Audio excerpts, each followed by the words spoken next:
You just love the title of this panel, The Fast and the Formidable. Indeed it is. We're going to be talking a lot about distribution strategies and optimizing the distribution of content on this panel today. And let's be honest, there are so many platforms and so little time. I remember a couple of years ago, I asked a panel of content providers, how they decided which platform they were going to distribute on. Guess what their reply was? All of them. They didn't decide. I think it's probably quite a bit different, and maybe some of our panelists will comment on that this morning. It is getting harder.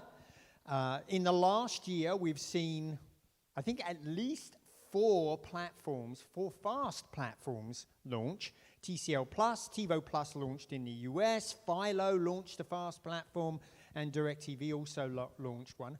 4 platforms. This is pretty amazing.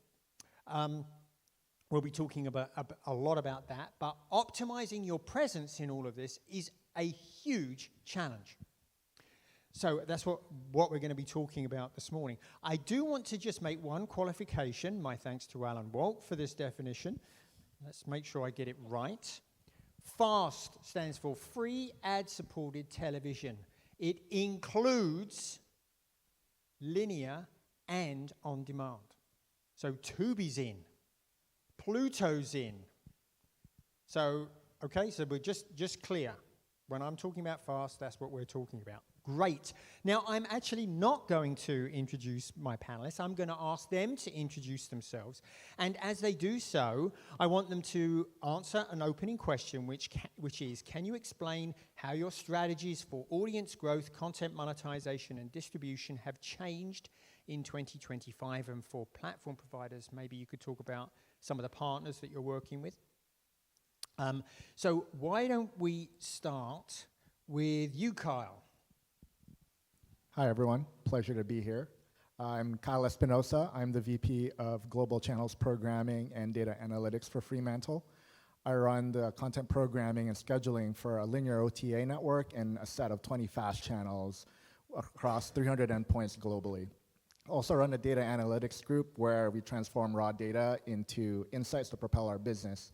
And to answer the opening salvo, when I first started at Fremantle in 2023, our initial priority was increasing our reach and distribution footprint for our set of portfolio channels. And fast forward to today, a lot of that focus is now more about refining and making sure we extract as much engagement and keep viewer retention as high as possible to help drive ad revenue and other advertising opportunities at an all-time high. We really can't command advertising premium if there's no one watching, right? Right. So how have you changed in 2025? Yeah, we're now trying to utilize data and refine the relationship between our consumers and advertisers with the content and the IP. We have really name brand IP across our portfolio, like America's Got Talent, Baywatch, The Price is Right, Let's Make a Deal. So these are household name brand IPs that people, when they look at an EPG, they completely understand what they're getting. So we really want to understand how can we make sure a viewer comes back regularly so that an advertiser sees value in advertising on our channel as opposed to just throwing content up there on every platform and hope it works. Very good. Paige, why don't you introduce yourself? Hi. And thanks for everybody sticking around for after the cookies. I'm Paige, so FAST distribution at Radial Entertainment, which is the newly formed global entertainment company that is housing both the FilmRise and Shout Studios brands. So combined, we're now one of the largest independent providers of content in the marketplace, which is really exciting. Hundreds of FAST channels across all major consumer platforms, some of them maybe your favorites among Forensic Files, Mystery Science Theater 3000, Carol Burnett Show, Johnny Carson, Alf. I'll stop there. To answer your question, I think acquiring major, meaningful, quality content is a really big goal for us, as well as expanding our global footprint and getting into localized feeds more so as well. So when you say expanding your global footprint, what are you looking to do there? I mean, really make sure your brand is seen in more countries? Definitely, and having that global presence, again, with meaningful, quality brands, legacy IP, and all of that good stuff. I hope you can comment a little bit more on that because that sounds very interesting. Why don't we go to Hiro? Hi, I'm Jiro. Jiro, Good to see you. excuse me. Yeah, people call me many names, but I think Hiro's kind of a cool yeah. name as well. Is it? So yeah, I'm the original Xumo co-founder of the FAST business 10 years ago, and right now, just to go quickly to the Xumo, it's an interesting company. We're a joint venture between Comcast and Charter, and we have three parts of business. One is our TV OS and Streambox business, and number two is our FAST B2C. We call it Xumo Play. And then third is our FAST B2B, which we call Xumo Enterprise. And all in all those three businesses, our primary focus right now for the goal is to get more audience reach and scale across all those three business units. And we're doing pretty good on the Streambox side, leveraging our cable operator sales channels and also TV OS through our retailers. And Xumo Play, we put the Xumo Play first front and center of those home UI in the living room experience to get more growth.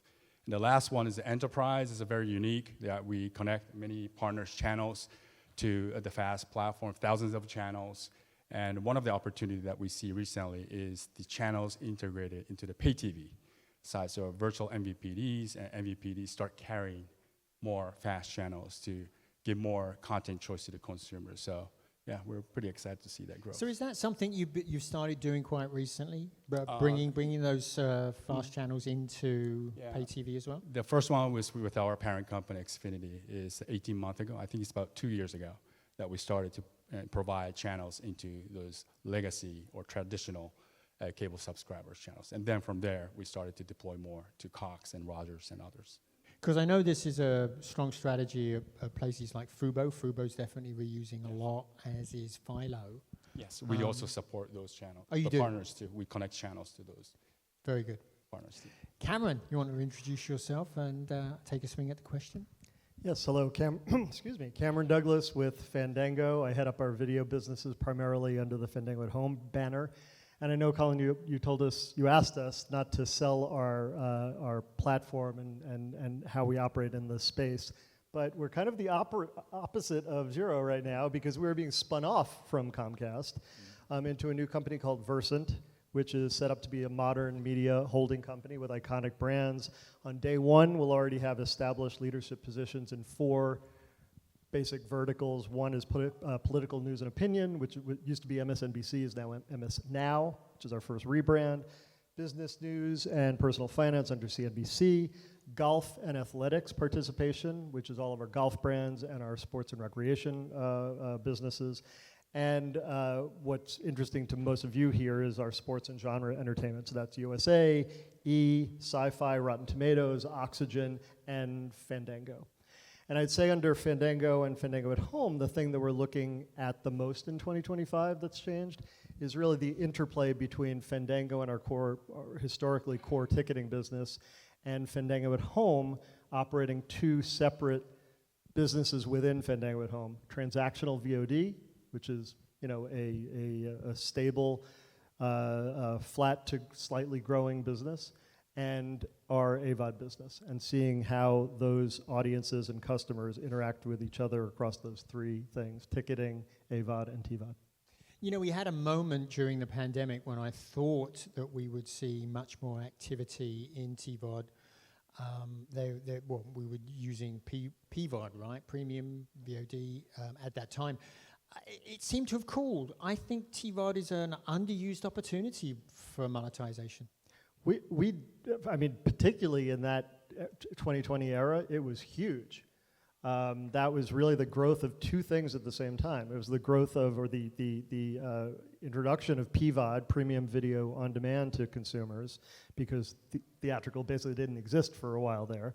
But also SVOD. We sort of forget that that's where SVOD started, right? You had Netflix already in the market, but basically everyone else launched around that time because the studios themselves didn't have a distribution vehicle, and so SVOD grew. So actually, yeah, it was the heyday of streaming, and basically got everyone into streaming after Netflix had done it, since 2017 or whatever year that was.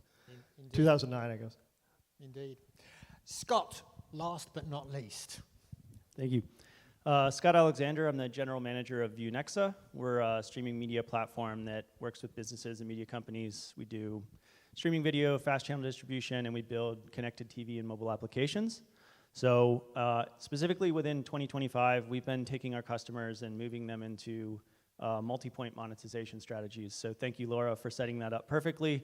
We're trying to get a lot of companies to move from one monetization strategy into two. If we can get them to 4, I'll be even happier. But we support transaction and subscription and advertising and all of these different ways to monetize. And we've traditionally had customers that have been focused on just one strategy. And we've really pushed this year to get people that were mainly subscription focused into doing, say, transaction-supported events, which is a big thing for us. It's not completely dead. But also partnering on a linear streaming distribution strategy. So then they're layering ad-supported revenue for a traditionally subscription-supported business. So we've seen a huge push into that. You know, we've seen the hybrid tiers that have come out of the tier 1, you know, Netflixes and Amazons that are now pay. You know, there's a multi-point subscription model. One is no ads and one is a hybrid. And so we're taking that down to more niche level content creators, and it's working quite well. Yeah, I'm constantly amazed that there are so many just 1 or 2 models. When I was modeling this business to figure out how a TV channel might make as much money in streaming, I couldn't do it with 1 or 2. I had to have at least 3 models for them to get to that sort of same type of revenue that they were earning through traditional pay TV. So it's good to hear that you're pushing people in that direction, and hopefully they're listening to you. Let's talk about optimizing content monetization. So I want to start first with you, Jiro, and Paige on this. Do you get enough information to program your channels? Yes, no. I think it's some of the trends that everybody's hearing. It feels like being a dead horse to say that we're not getting everything we wish we could get from some of our partners.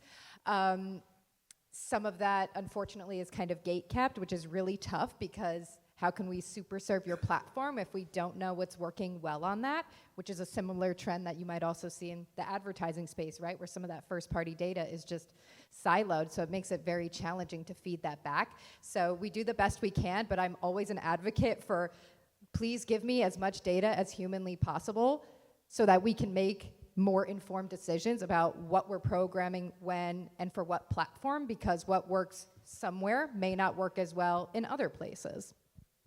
Kyle?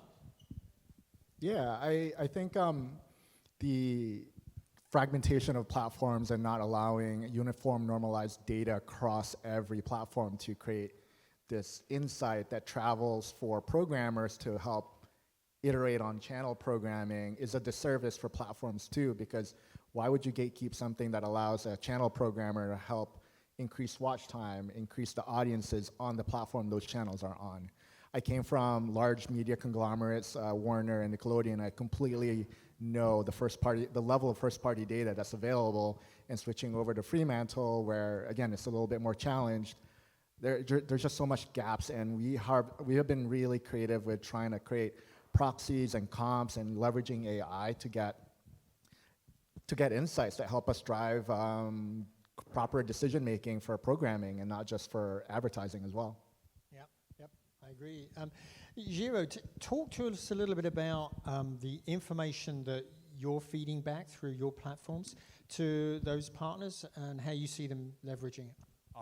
We actually do. Yeah, Jiro provides. We love the partnership. It really matters to us. And our job as a platform is to connect the channels to the right audience through our personalization and machine learning. But on the other hand, we need programmers and partners to do a better job and improve their programming experience. So we do share the asset level, program level, channel level, real-time data, day part, week part data today. And also what we're planning in the future, near future, is also augment the audience insight. So including demographics, psychographic information for the partner to better understand their audience and also use that for monetization purpose. So we actually are the opposite with others, that we're being very transparent, and I hope we are. But yeah, we're going to continue that way. We have channels on Jiro's platform, so we're pretty happy with that. But everyone else, I know you. So Jiro, Yeah. Yes, Cameron. Paige knows. Shout we're already sharing data with, and I think we do a pretty good job with that. We're primarily VOD, so we don't have that day parting type of data that's required when you're really running an EPG in a linear channel. And we're just getting into business with Fremantle. So you will find eventually that, yes, I think Fandango is pretty liberal about how we share data and share in success and performance. Very good. Scott, a couple of other things I was interested in talking about here in optimizing content monetization. That's balancing linear and on-demand distribution and also selecting platforms for content distribution. How are you helping your customers? Yeah, you kind of set it up at the beginning of the panel, which is the answer is everywhere, and that's a very common answer that we hear as well. And while that might be the end strategy, there's certainly a more intentional way that you can go about even just what channels do you want to go after first. So, from an open exchange standpoint, you're going to see higher monetization rates out of a Roku or a Fire TV if you're launching your own application just because they continue to support a device advertising ID, where Apple TV, as an example, has put that behind a gate. So there's lots of small strategies in that way that are difficult for a company that size. We work with a lot of broadcast companies that are moving into or relaunching their digital strategy, or digital native companies that are building something from the ground up, and it's very difficult looking at the complexity of the ecosystem to try to figure out where to go. So one of the things that we do, besides offer the technology, is say, hey, this is what we're seeing elsewhere in the industry, you should be here, here, and here. So until you go out there and try it, it's kind of hard. So talk with operators, strategists, other companies that are non-competitive, and figure out what are they doing in the industry that's working, and see if you can gain some insights so that you're not just going to every single location all at the same time. But eventually you do want to have a very large set of distribution set. We work with KSL TV out of Salt Lake, and they used to have one partnership to reach all of their audience, which was a multi-point distribution they would broadcast over TV. Right. Now they're on 13 operating systems written in 9 different languages. They have 35 fast distribution partners. Like, the same amount of partnerships required just to reach everybody in Salt Lake is significantly more complex than it used to be. So navigating all that, it's if it feels really difficult and complicated, it's not just you. That's unfortunately the state of the industry at the moment. So that does beg the question, how do you pick a platform that you're going to distribute on? So maybe we'll start here with Colin and Paige. Kyle, how do you figure it out? Yeah, I think initially we just identified, as I mentioned earlier, that our initial premise was increasing our distribution footprint, and that was all about getting on every major platform we could think of, and we were able to leverage our brand and our IP to get onto those major platforms. However, we understand that there are some niche audiences that thrive on smaller platforms, and it comes to a decision-making process of understanding your cost against ROI. How much is it a play out per month versus the amount of people actually watching the channel, and are there any comps we can create to make that ROI palatable for people, especially our leadership audience, our senior leadership. So now we've gotten to a point where we've make 80% of our revenue on like 5 to 7 top channels, because a lot of those major platforms really drive the bulk of our revenue. And Paige, talk to us particularly about the fasts, how you're optimizing your interaction with those. Are you just going for all of them? Are you picking and choosing? It's funny, when you start, I'm like, I feel like there was a time that was like the MO of like, we have to get everywhere, you have to get in the gate because it's so important. And I think now, especially with the combined library we have to offer, we can be a bit more selective, we can offer to do that. And going global, I think, is really important, but there are still some areas that are working on improving the monetization. So the viewership might be great, but the monetization isn't quite there. So we still have to make those informed decisions, to your point about what makes sense, where do we think that there's an opportunity to also scale in that regard. Yeah, FilmRise, I felt like was and still is pretty much everywhere. All of the platforms that I see, I'm usually able to find my FilmRise Western channel. To keep Are you watching? Are you sitting through an ad break? No choice, really, is there? So great. I notice time is moving along, so I want to do a quick fire round to maximize the value obtained by our audience from your good thoughts. Let's do a quick fire. Name one thing you know now that you wish you had known when you first got started streaming. 20 seconds. The giant hook will come and yank you off stage if you go over. Why don't we start with you, Scott? I would 18, 17. Yeah, no pressure. I would say the complexity required on the fast integration side was, it requires much more technology required to get to every single endpoint than I ever thought would be possible. Almost every single fast platform has its own specification, and I never thought that would be the case, but it is. Not surprising, I suppose, really. Cameron? This won't be an epiphany to anyone in the room, but I suppose that the thing I learned is it's really hard to make money in AVOD and fast. When you sell or rent something, there's a wholesale price, and you make that money, and you share it with a couple of people, and it's pretty predictable. There are so many factors in AVOD and fast and monetization and advertising that, even with 50, 80, 100 years of advertising in the industry, it's upended in the last 5 years, and it continues to be difficult. Yeah. And it's why a lot of people are still not profitable in the space at scale. Jiro? Thinking about that, but when I started the fast business 10 years ago, my original assumption was the dollar and money will follow the viewers and engagement. In a sense, we did try hard to build the engagement, and that's how we grow the fast business. But in reality, if you look from the advertiser standpoint, if you want to shift your budget from the existing budget to a new opportunity, it has to be an incremental audience, and it has to be a better ROI. So I will slightly correct my original assumption that the dollar will follow where there's an incremental audience, and it is targetable and it's measurable. That's how I will change. Very good. Kyle? I would put strict data requirements and non-negotiable clauses in contracts moving forward. That sounds like it was earned through bitter experience.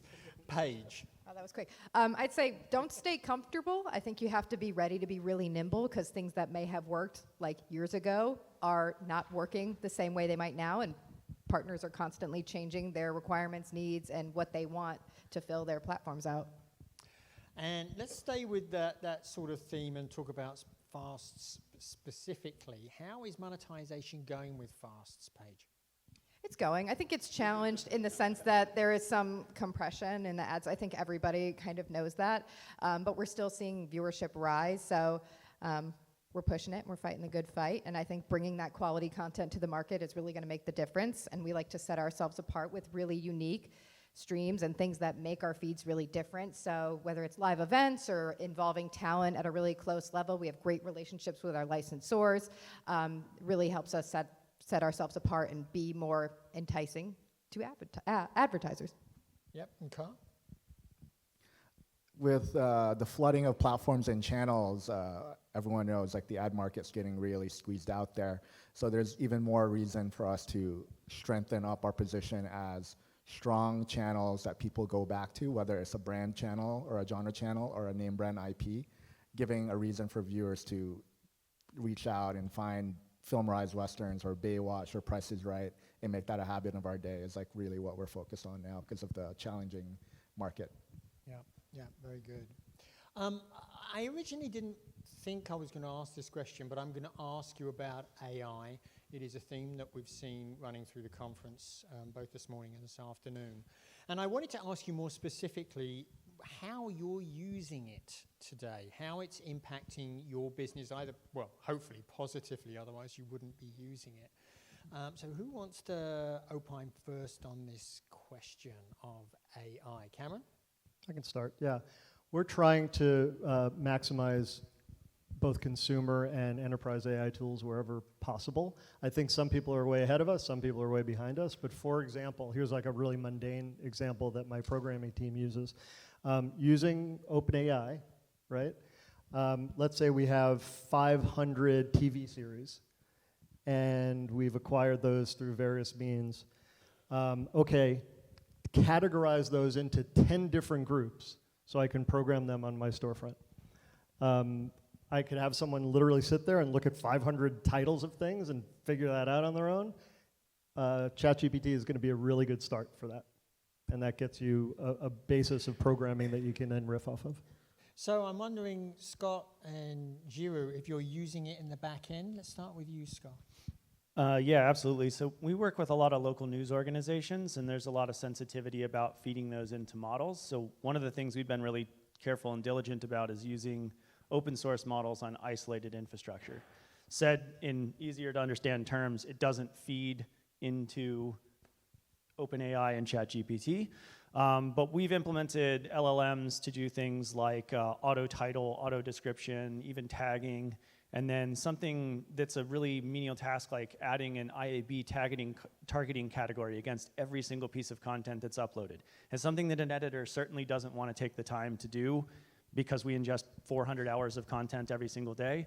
But doing it in an automated fashion, you know, the revenue upside is there on the other side. The person who's the editor would never see that. Yeah. But it's an easy implementation of an LLM that has a real revenue impact and also, you know, makes it faster and cheaper to operate the business day to day. That's the whole goal, as Laura pointed out again. Indeed. Jiro?